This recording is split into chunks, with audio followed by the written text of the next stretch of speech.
Hello students, आप सभी का हमारे चैनल ओम मैथ्स क्लासेज में मैं हार्दिक अभिनंदन करता हूं।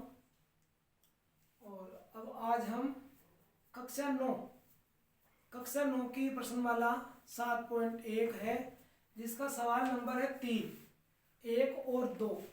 दोनों सवाल मैं पहले बता चुका हूं। अब आज सवाल नंबर 3 लेते हैं। तो देखो, इस सवाल में मैंने इसका वो पूरा लिखा नहीं है, इसका चित्र बनाया, जो दिया है वो लिख दिया और जो सिद्ध करना है वो लिख दिया है।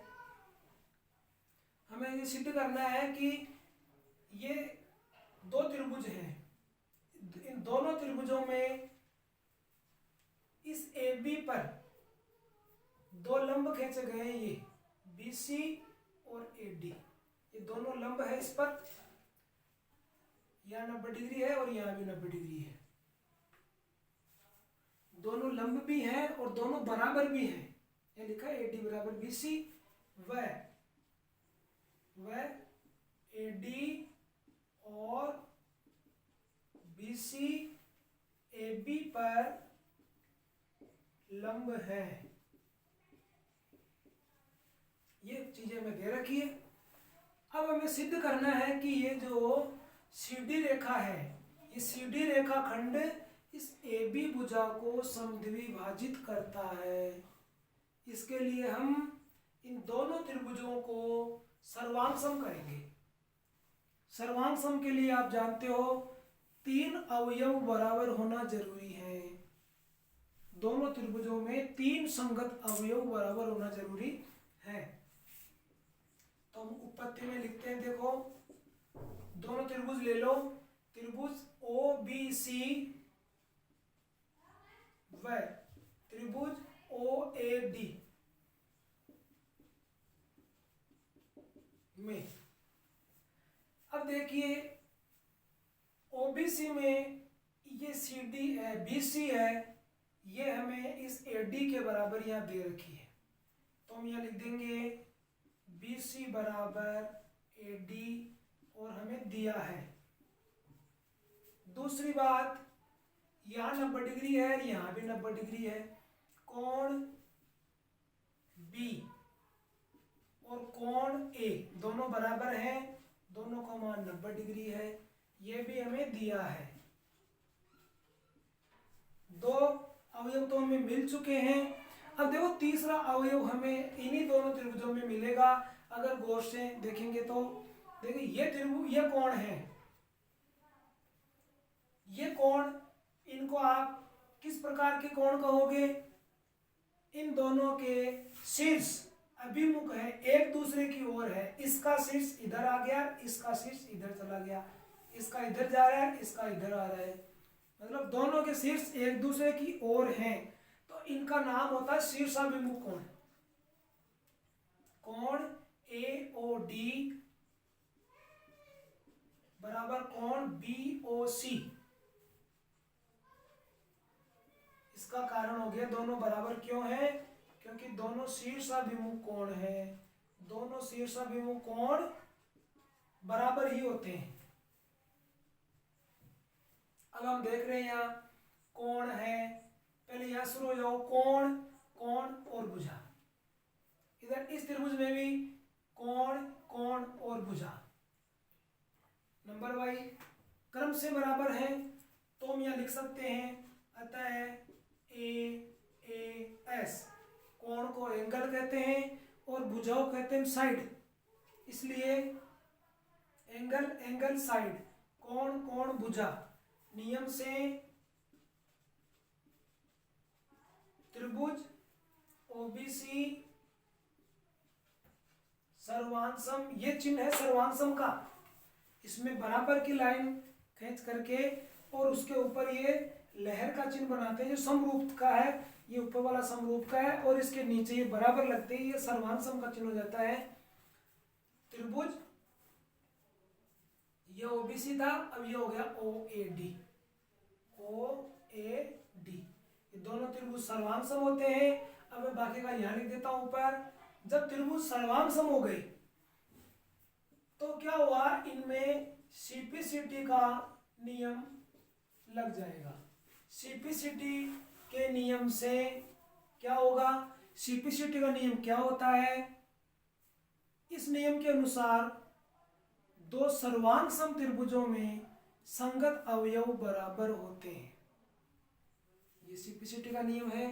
तो इस सीपीसीटी के नियम से हम देख रहे हैं कि ये दोनों त्रिभुज सर्वांग सम है, तो ये भुजा इसके बराबर हो जाएगी, क्योंकि इसके संगति यही है, इसके संगति ये थी, तो ये इसके बराबर हो गई और ये इसके बराबर हो गई।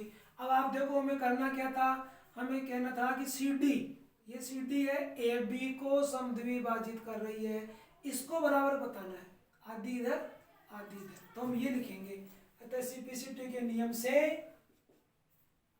OB बराबर OA, OB बराबर OA, ये दोनों बराबर हो गई। अर्थात ये दोनों बराबर कब हुई, जब ये रेखा CD है इस रेखा को समद्विभाजित कर रही है, तभी तो बराबर होगी। और ये हमें लाना था कि समद्विभाजित करती है, अर्थात भुजा CD, इसको भुजा ने कह करके अपन रेखाखंड कह दें, क्योंकि भुजा तो एक ही त्रिभुज में होती। रेखाखंड CD रेखाखंड AB का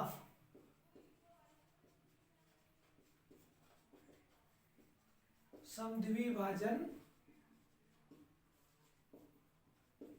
करती है, इति सिद्धम, यही हमें सिद्ध करना था।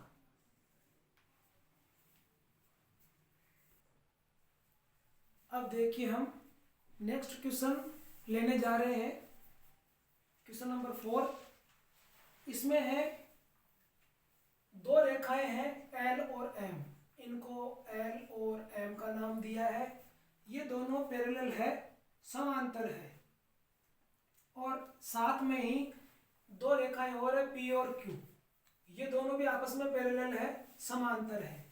समांतर मतलब ऐसी रेखाएं जो आपस में काटे नहीं, उन्हें आगे बढ़ाई जाए तो भी वो आपस में नहीं काटे, वो रेखाएं समांतर होती हैं, और इधर A और C को मिलाया गया है। इस प्रकार इसमें दो त्रिभुजों का निर्माण हो गया, और हमें इन्हीं दोनों त्रिभुजों को सर्वांगसम करके बताना है। सर्वांगसम के लिए आप जानते हो 3 अवयवों का बराबर होना जरूरी है। तो देखो हम इनमें दोनों त्रिभुजों में तुलना करते हैं, उपपत्ति में लिखते हैं त्रिभुज ABC व त्रिभुज ADC में। अब देखो त्रिभुज ABC तो ये हो गया और ADC ये हो गया, और इसमें हम देख रहे हैं क्या कि ये इसके समांतर है और ये तिर्यक रेखा है, या लिख देंगे अपन BC समांतर AD है और AC तिर्यक रेखा है।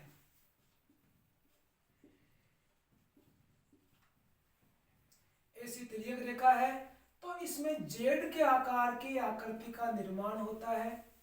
ये Z के आकार की आकृति इसमें बन रही है, तो यहां पर ऐसे दो कोण बनते इसमें। तो कोण DAC बराबर कोण BCA, ये दोनों बराबर हैं, और कारण इसका, और अभी दूसरा कोण लेंगे इसका साथ लिख देंगे। इसी प्रकार से हम देखते हैं कि इधर से देखेंगे इसको यूं जाएगा ये, तो इसमें एक जेड के आकार की आकृति का एक और निर्माण होता है, जेड की एक और आकृति का निर्माण हो रहा है इसमें। ये देखो यूं चल रहा है ये,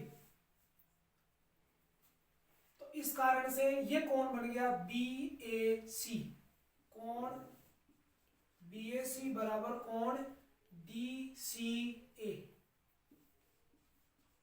और ये दोनों बराबर है, और इनका कारण है कि दोनों ही एकांतर कोण हैं।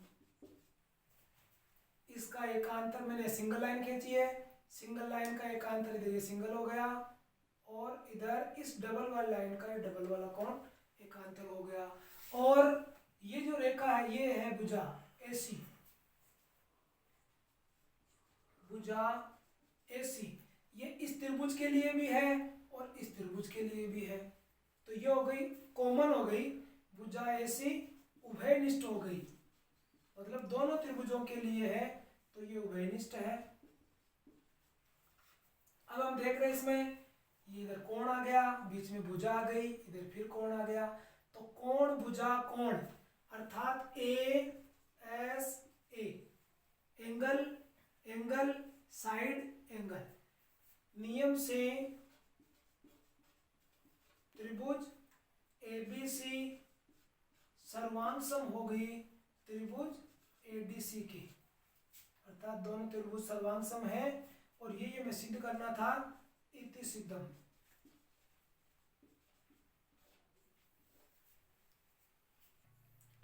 अब हम नेक्स्ट क्वेश्चन लेने जा रहे हैं, क्वेश्चन नंबर 5। और इसमें देखो ये आकृति बनी है जिसमें कोण A, ये कोण A है इस प्रकार से, और रेखा है L, ये रेखा L इस कोण का समद्विभाजन कर रही है। यहाँ लिखा है इसमें रेखा L कोण A को समद्विभाजित करती है, ये हमें सवाल में दिया गया है। ये रेखा L है, ये इस कोण का समद्विभाजन कर रही है। और BP व BQ, ये BP हो गई, ये BQ हो गया, कोण A की भुजाओं पर ये कोण है, इस पर यहाँ पे ये लंब BQ और BP डाले गए हैं। सिद्ध करना है त्रिभुज APB, त्रिभुज APB और AQB दोनों सर्वांग सम सिद्ध करने हैं, दो बार करने हैं, BP बराबर BQ भी करना है। अब देखो इसकी उत्पत्ति में त्रिभुज APB व त्रिभुज AQB में सर्वांग सम के लिए हमें 3 अवयव बराबर करने हैं। तो 3 अवयव इसमें से परख कर लो कौन कौन से हैं। एक एक देखो, ये कोण बराबर हो गया 90-90 का है, कोण कोण APB बराबर कोण AQB बराबर 90 डिग्री, ये हमें दिया है, 90 डिग्री हमें दिया है, इसलिए ये बराबर है। दूसरी बात, ये भी इसने दिया, देखो कोण आधा आधा यहाँ लिखा है, समद्विभाजित हो रहा है, कोण QAB बराबर कोण PAB, ये भी हमें दिया है। और ये भुजा AB है, ये दोनों त्रिभुजों के लिए कॉमन हो गई, AB भुजा AB उभयनिष्ठ है, तो कोण कोण भुजा AAS नियम से ये कोण फिर ये भुजा, इधर ये कोण है, ये कोण है और ये भुजा बराबर हो रही है क्रमानुसार। तो इस AAS नियम से त्रिभुज AQB सर्वांग सम हो गया त्रिभुज APB के, और हमें इसका एक भाग यही सिद्ध करना था, त्रिभुज APB और AQB दोनों को सर्वांग सम करना था। तो इसका एक हिस्सा तो प्रूव हो गया, तो दूसरा हिस्सा BP बराबर BQ, ये BP और ये BQ हमें बराबर करने हैं। तो ये तो स्वतः ही CP/CT के नियम से हो गया, क्योंकि दोनों त्रिभुज सर्वांग सम है, दोनों त्रिभुज सर्वांग सम है तो इनके संगत अवयव बराबर हो गए, और ये CP/CT का नियम है। तो यहाँ पर भाग 2 लगा करके हम लिख देंगे CP/CT से